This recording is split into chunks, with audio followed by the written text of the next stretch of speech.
What we're going to do here is we are going to make a soaker for a little one, a wool soaker. I am using for my wool soaker 100 grams of 2-color wool. Now using the 2-color wool, it helps to make it a thicker soaker, and with crocheting that helps a lot. Sometimes it's a little loopy and sparse. Not as good as knitting, so we'll use 2 100-gram balls of wool for this project. You will use 200 grams of wool for your longy project. Now I've created a 30 chain foundation so that what you've got is a nice thick foundation for your soaker. The first step to create your leg, we'll start by creating the legs, is to create the tube for each leg. So we'll make 2 of these. So again, 30 of the foundation chain, and we will join the chain with the very beginning of the work to create the tube for the leg. Now, to join a foundation chain, once I have found, because it is a thicker chain, wider, as you can see, you can't just slip stitch it to the beginning. It doesn't work as well. So I incorporate the bottom and the top together in the last stitch. So we go, this is my very last stitch. We've done 30. This is sort of a joining stitch. So we go into that loop that's farthest away from the chain, grab onto the bottom loop of our foundation. You can see I'm making sure that it's all the same way and not twisted. If you're twisted, you've got a problem. So pull it through 2 loops, then finish off a foundation chain by pulling it through the last 2 loops.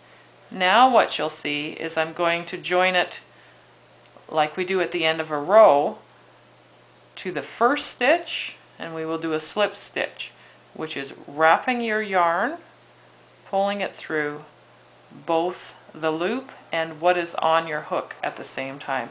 And you'll see it creates a nicer join.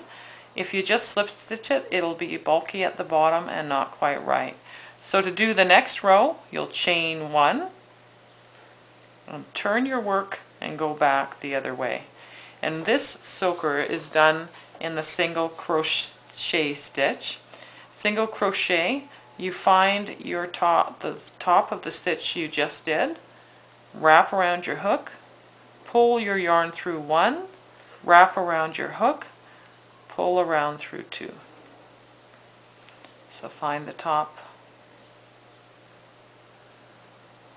See, I didn't quite have it there. You'll see the top of your stitch. You've got a couple choices. You can just go into this loop. I like a solider beginning for the leg. So I go through the first 2 stitches, the whole top stitch of that. There we go. Single crochet. You can find your hole. Goes through, wrap around, bring it through 2. That's your single crochet. You'll do that completely around the leg till we get the other side. Single crochet with your double yarn, which gives it the nice thickness that we want for a soaker. Now the small size that I'm making will do, I'll start going faster here so we can show you how to finish it off a row and tell you about this soaker. This soaker is a size small, which will give you, oops, missed on that one, see? Gotta get them both in there. There we are. The size small will give you a 14 to 18 inch waist and a 17-inch rise, which the rise, you go from, see, I missed a loop there. You go from the waist, the bottom of the waistband in the front, to the all the way around to the through the crotch to the top bottom of the waistband in the back, and that gives you your rise. All our babies have different sized rises, different diapers we use, all that. So this is a small one, which is really tiny for the newborns, and I'm doing it in single crochet. Hope you can see my stitches there. You can see how I'm working through the top stitch. Maybe I should slow down. Oops, see, I missed. Sometimes with the double crochet you have challenges because it loops around. You can see it's looping around there. Loops around a little bit. I've got it wrapped around my finger like I showed you before.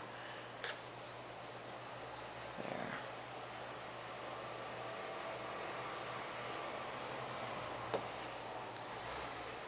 My nice quiet road you can hear outside.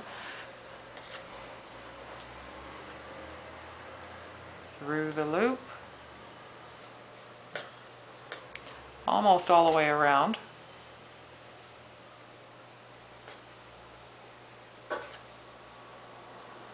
A lot of my patterns are done in a half double crochet.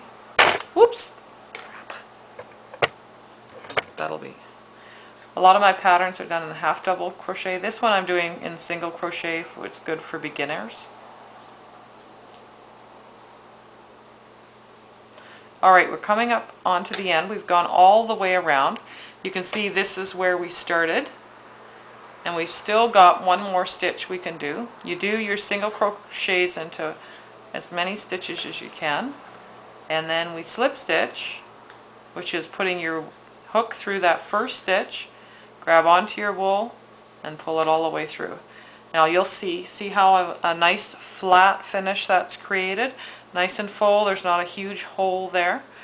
And chain one, and now you're going to turn your back over the stitches you just did. So every row, you come to the very end, you single crochet in as many stitches as you can, then you slip stitch into the first stitch of the row, chain one and turn, and you just continue back with your single crochet, going into that little hole that's just beneath the stitch that you did. That's what you're picking up the top of the stitch. Pull my wool a little bit there.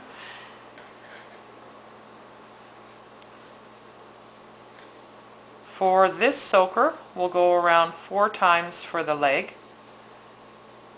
Again, getting to the end of the row. Now you can see how that's a definite row.